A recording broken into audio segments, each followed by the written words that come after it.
Nirmala Revanth Reddy alias గుంపు మేస్త్రిని ఒకటే అడుగుతా ఉన్నా. నీ మంత్రివర్గంలో ఉన్న జూపెల్లి కావచ్చు, పొంగులేటి శ్రీనివాస్ రెడ్డి కావచ్చు, తుమ్మల నాగేశ్వరరావు కావచ్చు, వీళ్ళందరూ ఎవరి శిష్యులు? వాళ్ళకి మంత్రి పదవి ఇచ్చినావుగా, ఖమ్మానికి 3 ఇచ్చినావు కదా.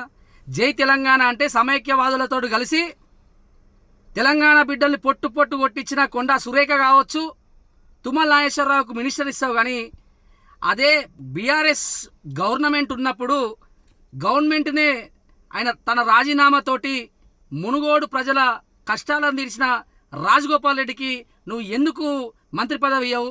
నల్గొండ జిల్లా అంటేనే ఒక ఉద్యమం.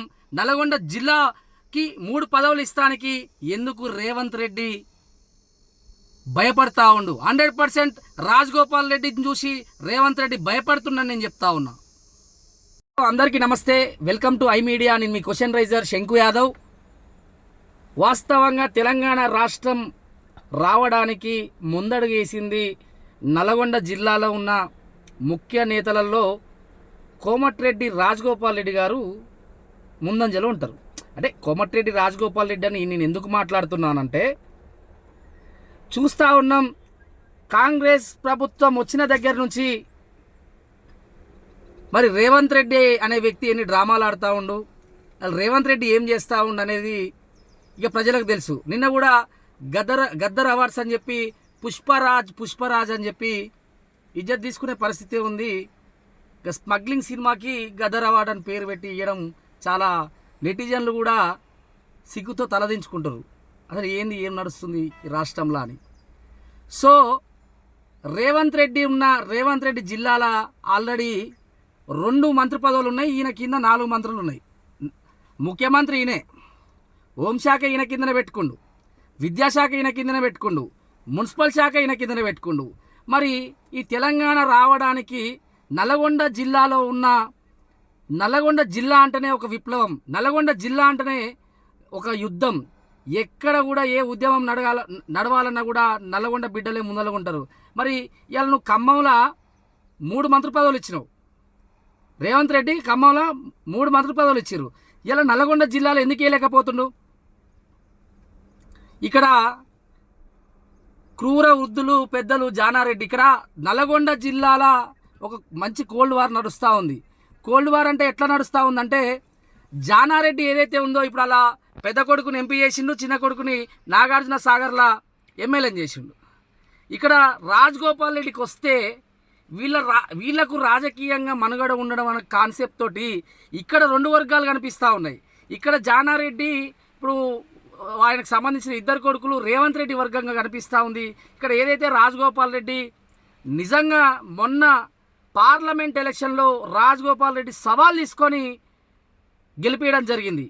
ఇంకో విషయం, ఈ రాష్ట్రంలో అన్ని సీట్లు దాదాపు ఒక సూర్యాపేట తప్ప మిగతా స్థానాలన్నీ కాంగ్రెస్ పార్టీ కైవశం చేసుకుంది. దాంట్లో రాజగోపాల్ రెడ్డి పాత్ర బలంగా ఉందని చెప్పి అధిష్టానం కూడా చెప్పింది.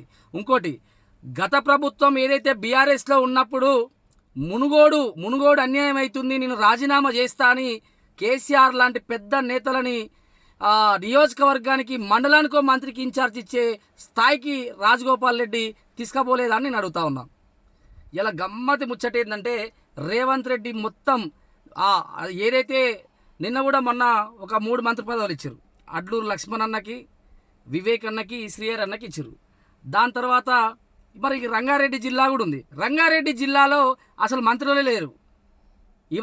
ఇబ్రహీంపట్నం ఎమ్మెల్యే అలుగుతున్నారు అని చెప్పి ఆయనను భుజగించే ప్రయత్నం చేసిర్రు.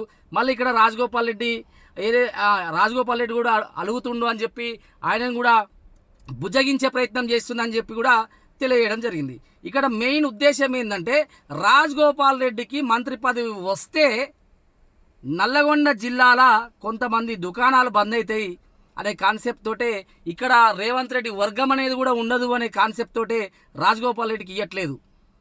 నిజంగా గొప్ప విషయం ఏంటంటే, ఆయన భువనగిరి పార్లమెంటు ఉన్నప్పటి నుంచి చూస్తూ ఉన్నా, ఎక్కడ ఎవరికి ఆపద వచ్చినా అందరూ ఏం చెప్తారంటే, నేను దాదాపు చూసిన దాంట్లయితే రాజగోపాల్ రెడ్డి సహాయం చేయడంలో ముందలుంటాడు, 100% ముందలుంటాడు. ఆయన ఎంతోమంది పెళ్ళిళ్ళు చేసిండు, ఎంతోమందికి సాయం చేసిండు. అలాంటి మంచి వ్యక్తికి ఎందుకు మంత్రి పదవి ఇవ్వట్లేదంటే రాజగోపాల్ రెడ్డికి మంత్రి పదవి ఇస్తే ముఖ్యమంత్రి స్థాయిలో ఆయనకు ఫాలోయింగ్ పెరుగుతుందని రేవంత్ రెడ్డి భయపడుతుందని ఖచ్చితంగా చెప్పొచ్చు, 100% చెప్పొచ్చు. ఎందుకు అంటే రేవంత్ రెడ్డి అనే వ్యక్తి ఎంత అహంకార పాలన చేస్తుందంటే దీంట్లో ధృతరాష్ట్రుని పాత్ర పోషించేది జానారెడ్డి గారు అని చెప్పి మొన్న కూడా ఓ మీటింగ్లో రాజగోపాల్ రెడ్డి గారు చెప్పడం జరిగింది. ఇంకా 3 మంత్రి పదవులు ఉన్నాయి. ఇక్కడ నేను ఏమంటున్నా అంటే ఇప్పుడు ఈయన కాడ 4 ఉన్నాయి, అక్కడ 2 ఉన్నాయి. ఈయన సొంత జిల్లాలో 6 మంత్రి పదవులు ఈయన కాడ ఉన్నట్టేనా? ఖమ్మానికి 3 ఇచ్చిందా? అంటే 3 ఏడైనా ఇవ్వచ్చు. కానీ నల్గొండకు అంటే నేనేమంటున్నా అంటే ఒక నల్గొండ జిల్లా బిడ్డ ఏమంటుందంటే నల్లగొండ జిల్లాకు 3 మంత్రి పదవులు ఇస్తానికి నల్లగొండకు అర్హత లేదా అని అడుగుతున్నా. మీరు కూడా ప్రజలారా మీరు కూడా కామెంట్ రూపంలో తెలియజేయండి. ఖచ్చితంగా నల్గొండ జిల్లాల ఇప్పుడు ఖాళీగా ఉన్న 3 మంత్రులు ఏదైతే విద్యాశాఖ, హోంశాఖ, మున్సిపల్ శాఖ 3 మంత్రి పదవులు ఉన్నాయో ఖచ్చితంగా నల్గొండ జిల్లాకు హోంశాఖ రావాలి. ఖచ్చితంగా రాజగోపాల్ రెడ్డికి ఇవ్వాలని కూడా మేము చెప్తా ఉన్నాం. ఎందుకు రాజగోపాల్ రెడ్డికి ఇవ్వాలంటున్నాం అంటే ఆ రోజు తెలంగాణ ఉద్యమంలో కూడా వాళ్ళన్న మంత్రి పదవి త్యాగం చేసిండు. దాని తర్వాత ఈయన అప్పుడు పార్లమెంట్ మెంబర్గా ఉన్నాడు. ఢిల్లీలో చక్రం తిప్పిండు తెలంగాణ ఉద్యమం కోసం, తెలంగాణ రావడం కోసం ఆయన కూడా ముఖ్య పాత్ర పోషించిండు. ఎవరున్న బీఆర్ఎస్ నేతలు కూడా చెప్తా ఉంటారు రాజగోపాల్ రెడ్డి నిజంగా తెలంగాణ ఉద్యమం కోసం పార్లమెంట్లో తన గలవిప్పినని కూడా అనేక మంది చెప్తా ఉన్నారు. కాబట్టి ఖచ్చితంగా రాజగోపాల్ రెడ్డికి మరి మంత్రి పదవి దక్కుతుందా? మరి రేవంత్ రెడ్డి ప్రభుత్వం ఏదైతే ఉందో ఒంటెద్దు పోకడబోతుంది. రేవంత్ రెడ్డి ప్రభుత్వం ఆగమైపోతా ఉంది. ఏం చేస్తుండో అర్థం కావట్లే. గద్దర్ పేరు చెప్పి అక్కడ అవార్డులు ఇస్తాడు, ఇచ్చిన హామీలు మర్చిపోయిండు. మొత్తం డైవర్షన్ పాలిటిక్స్ చేయడంలో రేవంత్ రెడ్డి దిట్ట.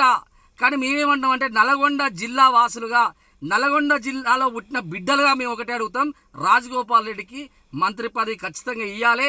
దాన్ని కూడా ఏఐసిసి ఎవరైతే ఉన్నారో పెద్దలు వాళ్ళందరూ కూడా ఆలోచించాలి. ఖచ్చితంగా రాజగోపాల్ రెడ్డికి అయితే ఖచ్చితంగా మంత్రి పదవి ఇవ్వాలని అయితే మేము విజ్ఞప్తి చేస్తా ఉన్నాం నల్గొండ జిల్లా బిడ్డలు కానీ తెలియజేస్తూ నేను మీ క్వశ్చన్ రైజర్ శంకు యాదవ్.